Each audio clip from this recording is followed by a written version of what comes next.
गोलाघाट के बादुली पार बूढ़ा गांव में दिन दहाड़े दंपति पर हुए जानलेवा हमले में एक-एक कर खुलासे हो रहे हैं। पुलिस ने मामले में बड़ी कामयाबी हासिल करते हुए कल ही मुख्य आरोपी संतोष घटवार को गिरफ्तार किया है। पूछताछ में आरोपी संतोष ने अपना गुनाह कबूल करते हुए बताया कि उसने लकड़ी से पीट कर सोनेश्वर गोगोई की हत्या की। इतना ही नहीं बल्कि इस हत्याकांड के पीछे कई लोगों के शामिल होने की भी बात सामने आई है। मामले में गोलाघाट जिला अतिरिक्त पुलिस अधीक्षक विभाष दास ने जानकारी दी है। डेडली असल्ट এটা ৰিপৰ্ট হৈছিলে একৰ্ডিংলি আমি কালি আহিলোঁ পিও ভিজিট কৰিছোঁ আমি যি আমাৰ ইনভেষ্টিগেশ্যনৰ ষ্টেপ থাকে এটা ফ'ল' কৰি আমাৰ সাইণ্টিফিক এভিডেন্সবিলাক কালেক্ট কৰিছিলোঁ কৰি কিনে সেই আমি ইলেক্ট্ৰনিক এভিডেন্স কালেক্ট কৰিছোঁ বায়োলজিকেল এভিডেন্স কালেক্ট কৰিছোঁ এইখিনি কালেক্ট কৰি তাৰপিছত ফাইনেলি আমি মানুহ এটা পিক আপ কৰিছিলোঁ কালি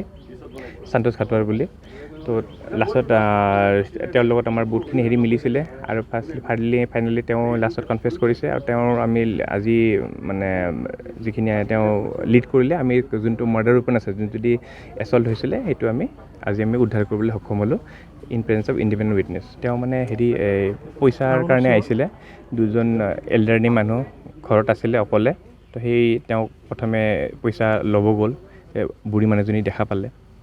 তেওঁক এটাক কৰিলে এটা কাঠৰ টুকুৰা দি তাৰপিছত আকৌ যেতিয়া মানে গিৰিয়েকজনে দেখিলে তেওঁকো এটাক কৰিলে তো এটাক কৰি থাকোঁতে যেতিয়া কোনোবা এজনে দেখা পালে তেওঁক পলালে আৰু ফাইনেলি আমি এপ্ৰিহেণ্ড কৰিলোঁ আৰু আমাৰ গোটেই এভিডেন্সখিনি আছে আৰু আমি এইটোত কনভিকশ্যন চিকিউৰ কৰিলোঁ এইটো হাইয়েষ্ট ফৰ্ম অফ পানিছমেণ্ট হ'ব মাৰ্ডাৰৰ কাৰণে ৰাইজে আজি ভাল পাইছে ৰাইজে আজি কৈ আছে যে ইমান শ্বৰ্ট টাৰ্মত